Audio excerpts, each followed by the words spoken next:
guys, welcome back to my channel. Today we will be doing my July reading wrap up.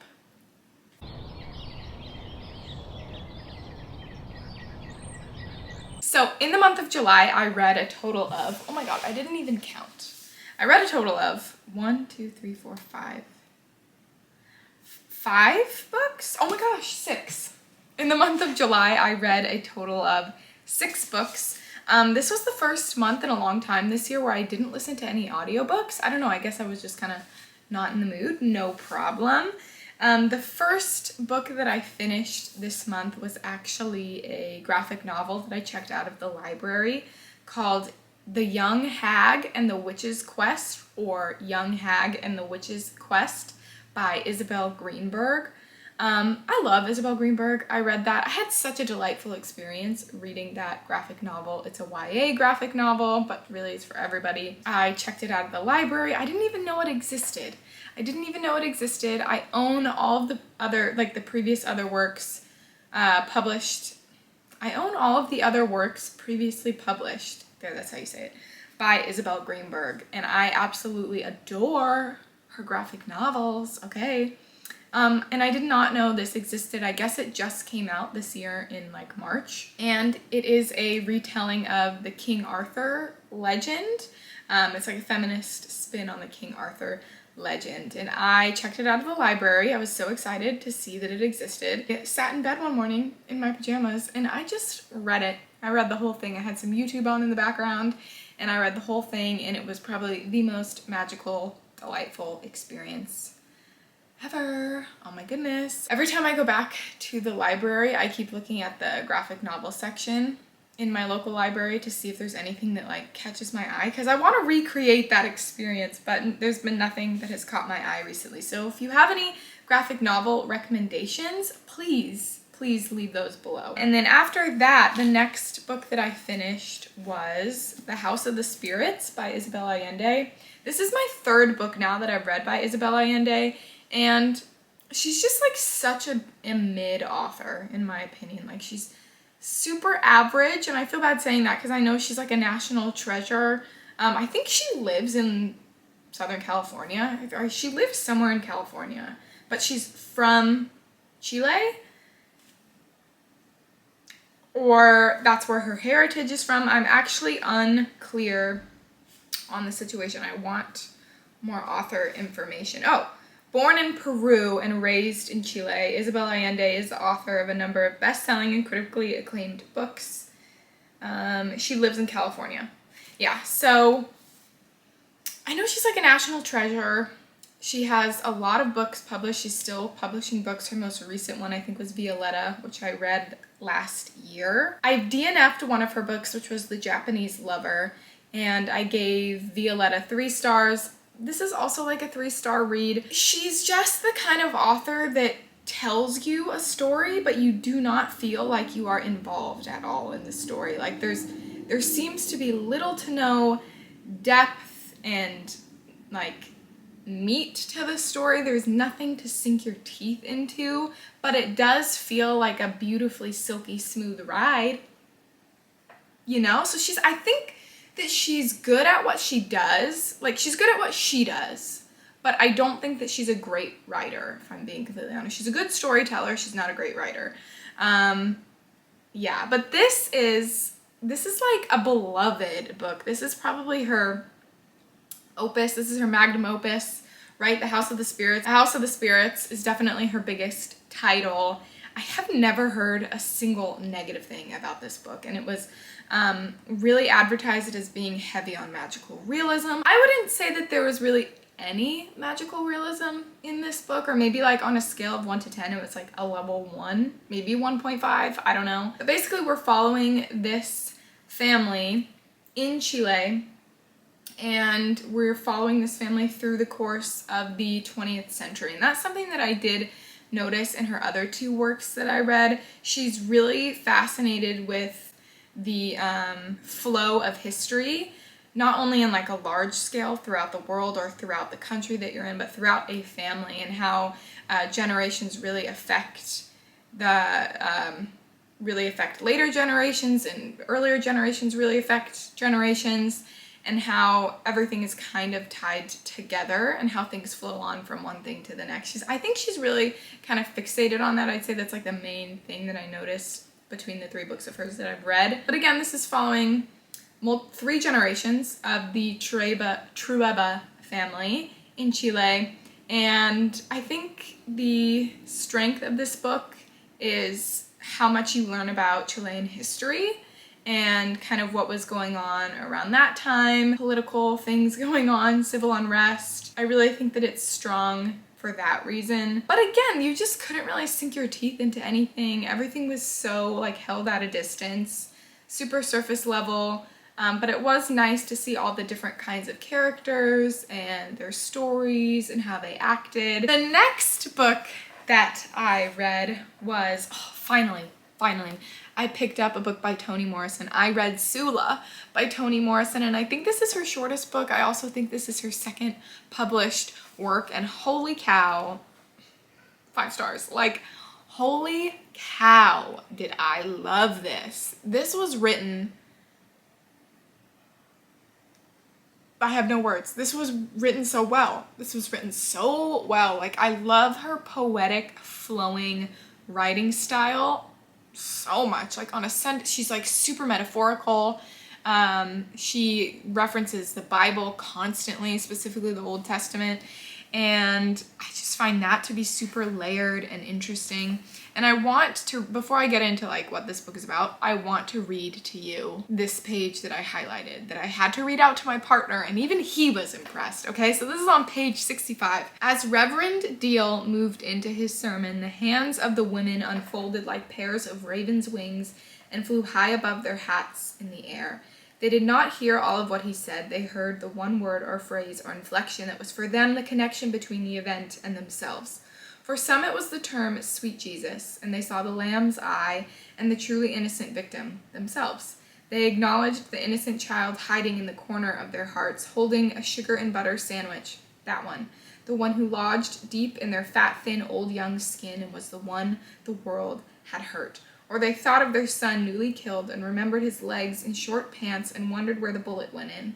Or they remembered how dirty the room looked when their father left home and wondered if that is the way the slim young Jew felt. He who for them was both son and lover, and in whose downy face they could see the sugar and butter sandwiches and feel the oldest and most devastating pain there is. Not the pain of childhood, but the remembrance of it.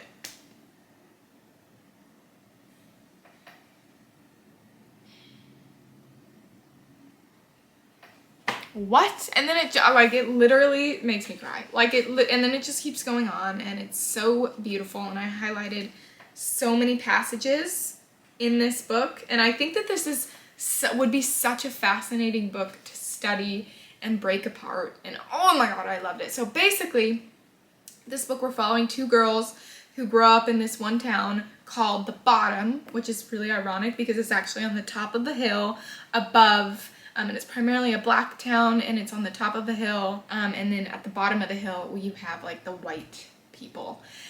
So there's that dynamic going on there, but we follow 2 girls who grow up in the bottom. We have Sula and I forget the name of her, Nell. Okay, we have Sula and Nell, and they were best friends when they were younger. Something happened in their lives. A couple of things very dramatic happened in their lives between them, and it was about how their relationship fractured. They grew apart, now they are adults, and kind of what happens to them at that point. It's about the way a place can shape you. It's about growing up. It's about the loss of innocence. We have references to the war going on as well. I think it was the Civil War too, but I think this was written around, I think it's set during 1911 and onward, so that has to be World War I, but there's also references to the Civil War at some points. Yeah, just references to war. So essentially loss of innocence, again, like I was saying, the relationships between women, the relationships between men and women, the relationships between women and children, or a mother and a child. And I just thought that this book was so good. This book was so layered, and again, like, such a phenomenal thing to study, and it's making my eyes water because this is seriously one of the best books I've ever read. Really, pick up Toni Morrison if you haven't yet. If you haven't yet, do it. After that, I read The Adventures of Huckleberry Finn by Mark Twain. Okay. I was supposed to read this in high school when I was a freshman in high school. I didn't do that, but I was present for lots of the discussions. That being said, I don't really remember any of it. Something that I remembered about this was the fact that, you know, I knew they were like traveling down the river. We have Huck and Jim who are traveling down the river. Huck is like a young white 10-ish-year-old boy, and Jim is Huck's aunt's slave, and they're like running away. And I knew that this was written in a very colloquial dialect, which I hate. It's like really hard for me sometimes to read books like that. It's just difficult. You just have to slow down. I've started to notice the artistry of it though as I get older. Maybe I just don't like it when Dickens does it. Anyways, I digress. I was supposed to read this in high school. I didn't. I've always wanted to get to it as an adult just because I feel like this is, you know, an American classic. This is something that you should read if you're interested in American literature or American history. And I do actually totally agree with that. That being said, this was 2 stars for me. I don't like The Adventures of Huckleberry Finn. I didn't really like it, you know. I didn't really like it that much. It was difficult for me to read, like, just the way that the characters spoke. It was difficult for me to follow along with it. It took me a really long time to read it, which is why I didn't read that much this month. But I'm really glad that I read it. I also think that this book has a lot of deeper layered meanings to it. I think that you could pick it apart a lot. There's lots of, again, religious imagery. It's all about Huck trying to figure out what it means to, again, grow up and what type of grown-up he should aspire to be. So Huck has a father who is an alcoholic, is a very bad guy. He's abusive to him. Not a good situation. And then he has the parental figures of the widow Douglas, right? Honestly, he has the parental figures. I think it's the widow. I think it's his aunt, the widow. And you could see, I just didn't really like, it just was like, with this book. The woman who is like raising him, trying to civilize him. And she wants him to like take baths, change his clothes, go to church, go to school, be educated, all of those things. And you see the way that she lives her life, like she owns slaves, so clearly that's not, you know, I would say that's not a good thing either. She's like also not a good person, but it's like an acceptable type of person at the time, type of grown-up. So, and then he befriends Jim, who is her slave, Jim is a runaway because he doesn't want to be sold because his wife and daughter live around there. He doesn't want to be separated from them. And you see Huck and, like I said, Jim going on the run.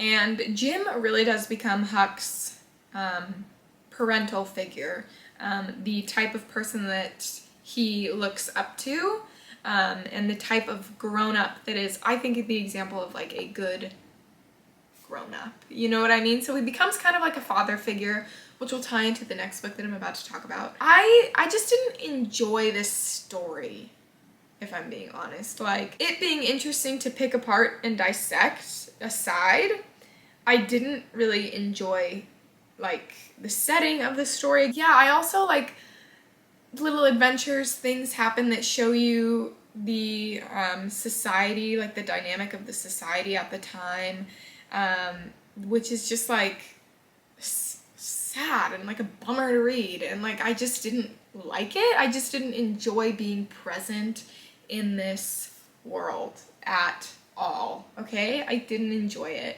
and I didn't really like the ending. I didn't like the way that Tom Sawyer came back in. I don't really like that guy. And that's all I have to say about that. It was 2 stars for me.